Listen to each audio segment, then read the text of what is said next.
Interior ಮಾಡಬೇಕು ಅಂದ್ಕೊಂಡಿದ್ದೀರಾ, ಕಷ್ಟಪಟ್ಟು ಕಟ್ಟಿರೋ ಮನೆಯಲ್ಲಿ ಮಾಡಿಸಿರೋ ಇಂಟೀರಿಯರ್ ಎಲ್ಲ ಹಾಳಾಗುತ್ತೆ ಅಂತಲೂ ಭಯ ಇದೆಯಾ?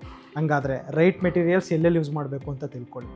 ಫಸ್ಟ್ ಪ್ಲೇಯಲ್ಲಿ ನಮಗೆ 4ರಿಂದ 5 ಥರ ಅವೈಲೇಬಲ್ ಇದೆ. ಯಾವ ಪ್ಲೇನ ಎಲ್ಲಿ ಯೂಸ್ ಮಾಡಬೇಕು ಅಂತ ತಿಳ್ಕೊಂಡು ಯೂಸ್ ಮಾಡಿದ್ರೆ ನಮ್ಮ ಇಂಟೀರಿಯರ್ ಯಾವುದೇ ಕಾರಣಕ್ಕೂ ಏನಾಗಲ್ಲ. ಫಸ್ಟ್ ಒಂದು ಬಂದ್ಬಿಟ್ಟು ಮಾಯಿಶ್ಚರ್ ರೆಸಿಸ್ಟೆಂಟು. ಇದು ಬಂದ್ಬಿಟ್ಟು MR ಪ್ಲೇ ಅಥವಾ ಕಮರ್ಷಿಯಲ್ ಪ್ಲೇ ಅಂತೀವಿ. ಇದನ್ನೆಲ್ಲ ನಾವು inside of the building use ಮಾಡ್ಬೋದು, excluding water prone areas. Next ಇದು ನಮ್ಮದು BWP ಪ್ಲೈ. ಇದನ್ನು ಎಲ್ಲಿ ಯೂಸ್ ಮಾಡ್ತೀವಿ ಅಂದರೆ ಕಿಚನ್ಸು ಮತ್ತು ಯುಟಿಲಿಟೀಸು, ವಾಟರ್ಗೆ ಎಲ್ಲಿ ಎಕ್ಸ್ಪೋಸ್ ಆಗುತ್ತಲ್ಲ ಆ ಏರಿಯಾದಲ್ಲಿ ನಾವು ಈ ಪ್ಲೈನ ಯೂಸ್ ಮಾಡ್ತೀವಿ. ನೆಕ್ಸ್ಟ್ ಇದರಲ್ಲೇ ಕಮರ್ಷಿಯಲ್ ಪ್ಲೈ ಡಿಫ್ರೆಂಟ್ ಥಿಕ್ನೆಸ್ಸಲ್ಲಿ ಬರುತ್ತೆ. ನೆಕ್ಸ್ಟ್ ಇದು ಬೋರ್ಡು. ಈ ಬೋರ್ಡ್ನ ಏನಕ್ಕೆ ಯೂಸ್ ಮಾಡ್ತೀವಿ ಅಂತಂದರೆ, ನಾವು ಎಲ್ಲೇ ವಾರ್ಡ್ರೋಬ್ಸ್ ಮಾಡಿರಲಿ ಏನೇ ಮಾಡಿದ್ರು ಶಟರ್ಸ್ ಬರುತ್ತಲ್ಲ, ಶಟರ್ಸಲ್ಲಿ ಬೋರ್ಡ್ನ ಯೂಸ್ ಮಾಡ್ತೀವಿ. ಏನಕ್ಕೆ ಅಂದರೆ ಇದು ಡೆನ್ಸಿಟಿ ಸ್ವಲ್ಪ ಕಡಿಮೆ ಇರುತ್ತೆ. ನೆಕ್ಸ್ಟು ಇನ್ನೂ ಅವೈಲೇಬಲ್ ಇದೆ HDHMR, MDF. ಅದ್ರ ಬಗ್ಗೆ ಹೆಚ್ಚು ತಿಳ್ಕೊಳ್ಬೇಕಾ? ಹಾಗಾದರೆ ಕ್ಯೂಬಿಲ್ಟನ್ನು ಫಾಲೋ ಮಾಡಿ.